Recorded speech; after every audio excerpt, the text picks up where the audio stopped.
The late afternoon sun blazed over the cracked asphalt of a backcountry road just outside of New Haven, Massachusetts. 10-year-old Nia Carter wiped sweat from her brow as she made her usual walk home from school. Her backpack was heavy with textbooks, notebooks, and a small metal case that clanked softly with each step. She was used to the weight. Her uncle had insisted she carry it. Nia slowed her pace when she noticed a bright red Shelby GT 500 Mustang pulled over to the shoulder. Hood popped up like the gaping mouth of a distressed animal. Next to the car stood a tall white man in a designer suit, pacing furiously as he barked into a phone.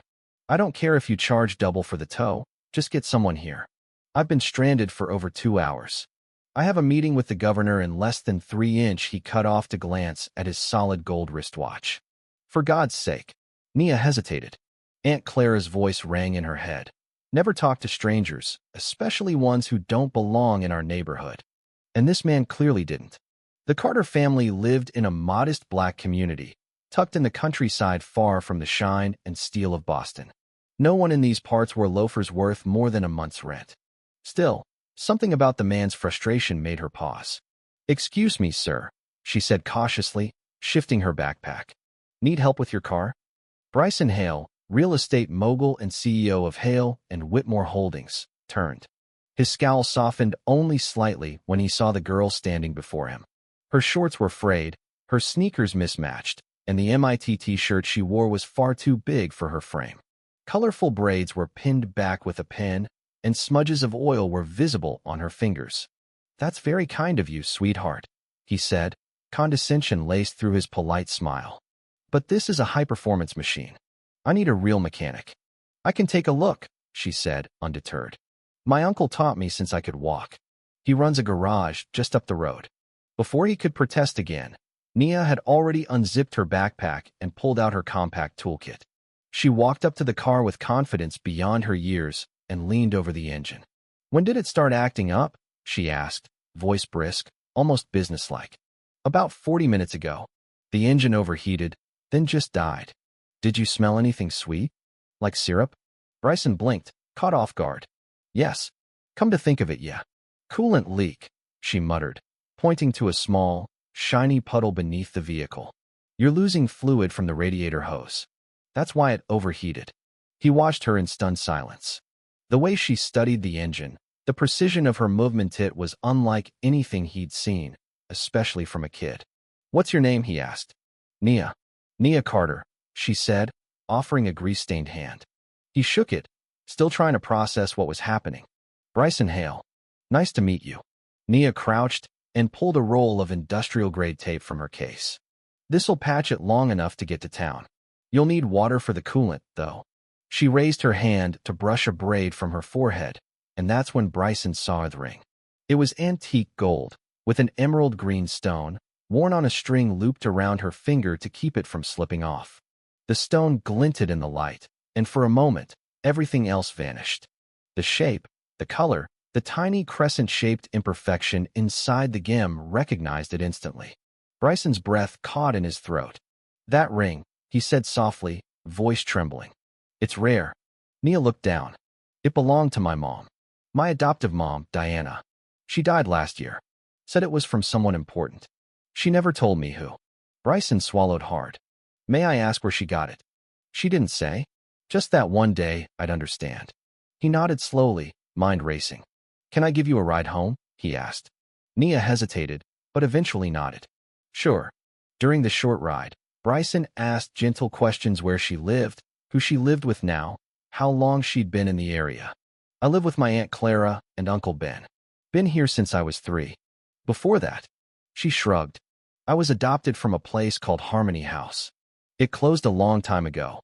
Bryson's knuckles turned white on the steering wheel. "Harmony House? Are you sure?"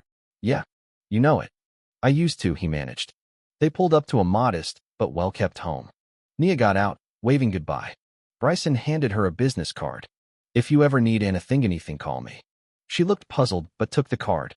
As she disappeared inside, Bryson grabbed his phone.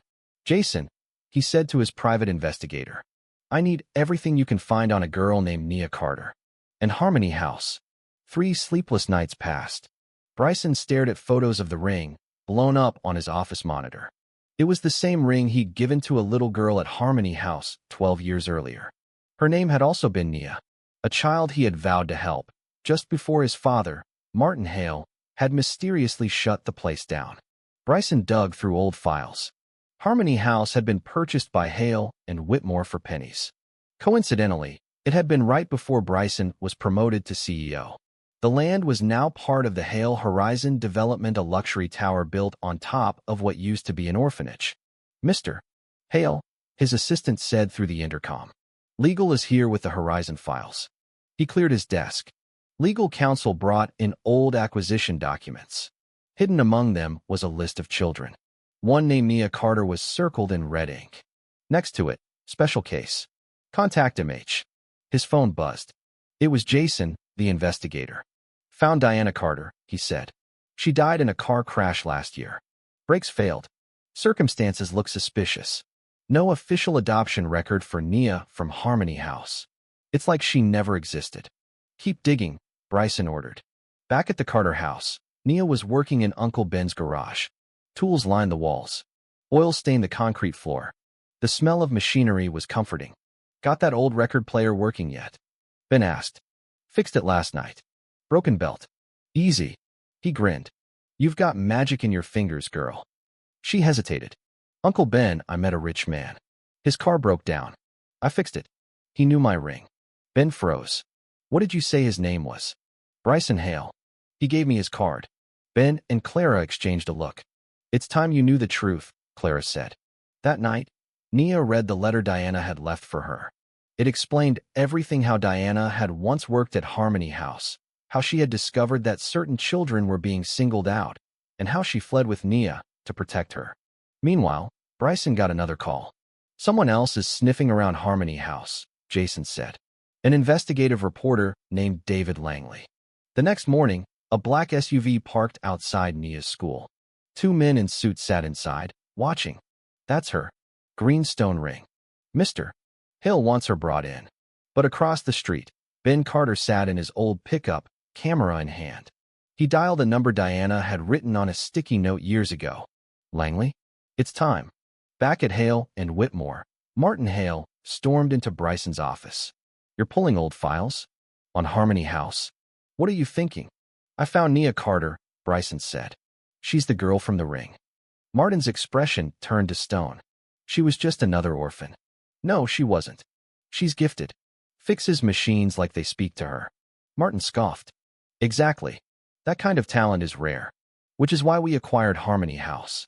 The military paid well to identify children with useful abilities." Bryson's stomach turned. "She's a person, not a project." "And you're a fool," Martin snapped. "Project Horizon is worth billions." What neither man knew was that Nia had already found the ring's secret, a hidden compartment, In's Idea microdrive. It contained encrypted files Diana had saved, names, logs, even recordings of meetings with defense contractors. A week later, Bryson walked into a boardroom filled with Hale executives and a federal prosecutor. "This is Claire Benson," he said. "She's here to ask about Project Ember." Martin Hale barged in, furious. "What are you doing?" "Something I should have done years ago." Bryson played the video Diana running from Harmony House. Martin instructing guards to retrieve Project 17.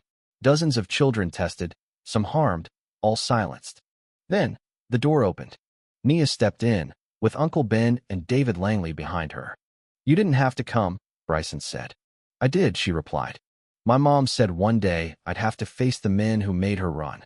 Martin Hale narrowed his eyes. "You're smaller than I imagined." "And you're more pathetic than I expected," Nia replied. Then she twisted the emerald. The hidden compartment popped open. "This drive contains everything. Your meetings, your tests, the entire web." Langley lifted his camera. "And we're streaming live." Bryson turned to his father. "I've made a deal. Full immunity for cooperation. The rest is up to the courts." Agents swarmed the room. Martin Hale was let out in handcuffs. "You destroyed everything," he snarled. "No," Nia said. "We rebuilt it." In the years that followed, the Hale empire collapsed. Bryson donated his fortune to build the Carter Institute for Young Inventor Son, the very site of Harmony House. At 15, Nia held 3 patents and mentored younger students. Bryson taught business ethics and donated anonymously. Uncle Ben ran the engineering wing. Aunt Clara taught math. At the Institute's 5-year anniversary, Nia stood on stage. "I once helped fix a stranger's car," she said, smiling. That moment changed everything. It exposed a secret, but more importantly, it revealed a path. Not just to repair what's broken, but to build what never was. Outside the auditorium, a plaque shimmered under the sun. Every child deserves the freedom to become who they are meant to be. And for the first time in a long time, the future felt not only possible but entirely in their hands.